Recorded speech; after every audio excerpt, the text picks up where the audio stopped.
नमस्कार, आप देख रहे हैं न्यूज फॉर नेशन और मैं हूं शुभे आपके साथ। बिहार में विधानसभा चुनाव का आगाज भले ही हो गया हो, लेकिन अभी तक दोनों ही प्रमुख पार्टी महागठबंधन और एनडीए में सीटों का बंटवारा तय नहीं हो पाया है और इसी को लेकर आज एनडीए की तरफ से दिल्ली में हाई लेवल मीटिंग बुलाई गई है ताकि सीटों का ये जो उलझन है वो सुलझ पाए। और इसी बीच खबर ये मिल रही है कि प्रधानमंत्री नरेंद्र मोदी ने एलजेपी चीफ चिराग पासवान से फोन कर बातचीत की है और उनके पिता के बारे में तबीयत जानने की कोशिश की है।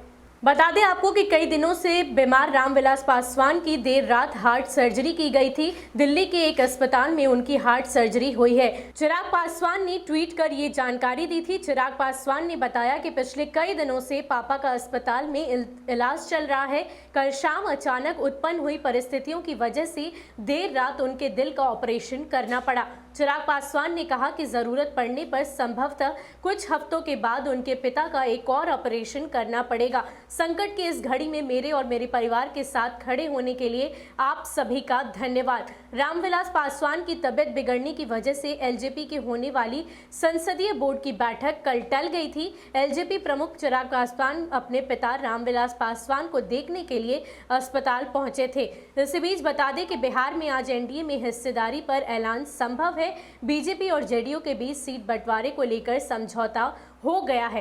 तय फॉर्मूले के मुताबिक जेडीयू 122 सीटों पर और बीजेपी 121 सीटों पर चुनाव लड़ेगी। जितन राम मांझी की हिंदुस्तानी आवाम मोर्चा को नीतीश कुमार की पार्टी अपने कोटे से सीट देगी, जबकि एलजेपी को बीजेपी अपने कोटे से सीट देगी।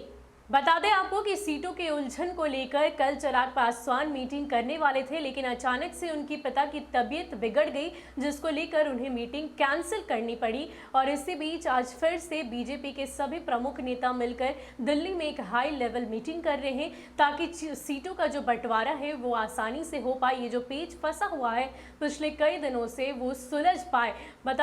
इसके साथ ही हम आपको बताते चले कि चिराग पासवान के पिता की तबीयत पिछले कई दिनों से लगातार खराब है और बीते रात उनकी हार्ट की सर्जरी भी की गई है। और इसी बीच प्रधानमंत्री नरेंद्र मोदी ने एक बार फिर से चिराग पासवान से बातचीत की, उनका हाल चाल जानने की कोशिश की है। फिलहाल के लिए इतना ही। ऐसे ही अपडेट्स के लिए आप हमारे साथ बने रहिए और देखते रहिए न्यूज़ फॉर नेशन। नमस्कार।